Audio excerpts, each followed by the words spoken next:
why I say so is that there is a lot we've done, just as the coordinator said. There is quite a lot that we have done that very few people know about. And yet, every time we find ourselves in the defensive, trying to say that we are actually doing something. The newsletter we are launching today tells the people's stories. It is actual evidence of what we have done. It is actual evidence of the roadmap we have taken. And because it is a roadmap, it implies that there is a lot more that we are yet to document.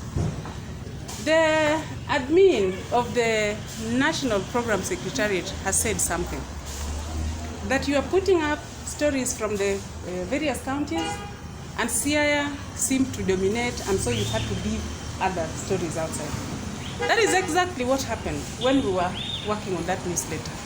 There is so much to say, but very little space.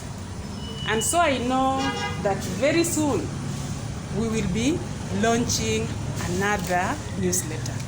So it is not an experiment, but it is an action that we have consciously decided to take and which we'll pursue for a long time to come. So I want to thank you all for taking your time to be here as witnesses. I want to take this opportunity to thank you all to join us, because if there is to be a celebration, I think it's more exciting when the number is big and you are part of the numbers. So it will go down on record that on this very day, we congregated at the Department of Agriculture to talk about achievements that we have had so far. The NPS, we are very grateful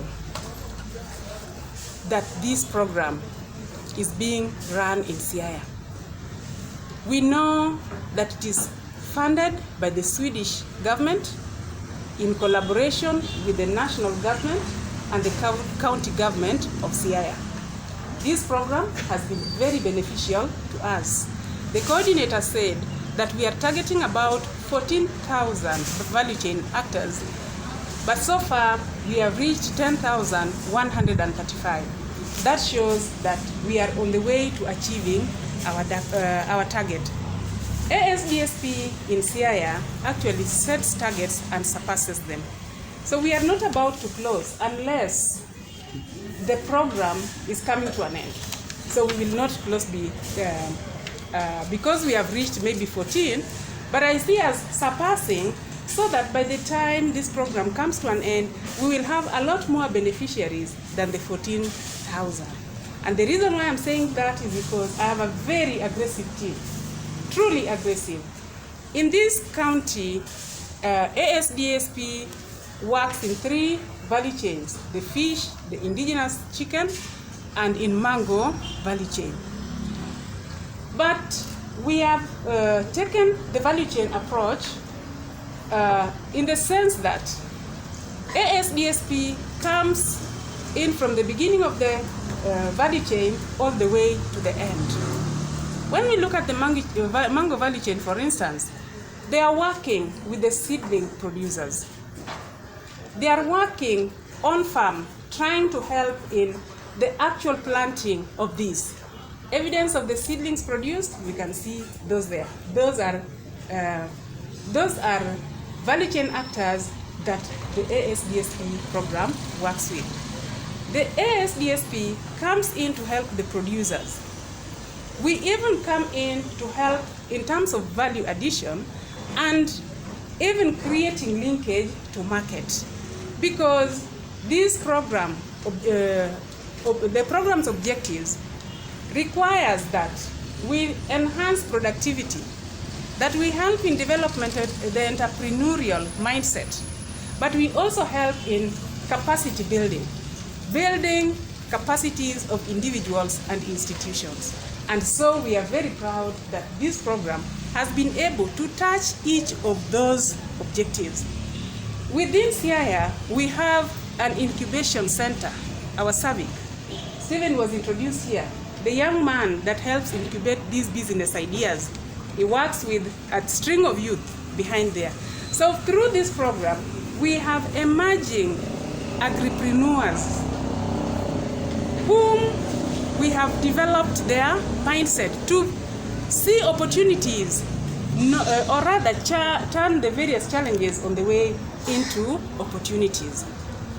Through the ASDSP program, we have worked with processors, we have worked with nursery operators, we have worked with fingerling producers, and to unlock some of the challenges within this value chain, ASDSP is now spearheading certification in most of these value chains. The fingerling producers are now seeking certification courtesy of ASDSP. The nursery operators are actually registered, so they have moved on very aggressively. In Siaya, our government had a pet project, the construction of water pans.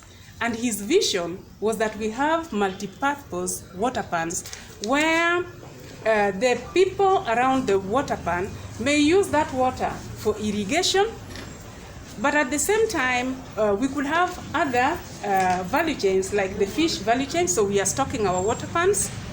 At the same time, through those value chains, there could be horticultural enterprises. There could be those that are engaged in just indigenous chicken. And the ASDSP program has come in handy in building the capacities of the players around the water pans. It is something they have done, and it is something that they are not about to stop. This program permeates every section of this county. It is the program that actually has helped us define our image. Of course, I am happy to report that we are privileged to have other programs running within the department that help complement the work of the ASDSP. And most importantly is that the three value chains are actually connected with the different directorates of the department. And therefore, ASDSP provides a point of convergence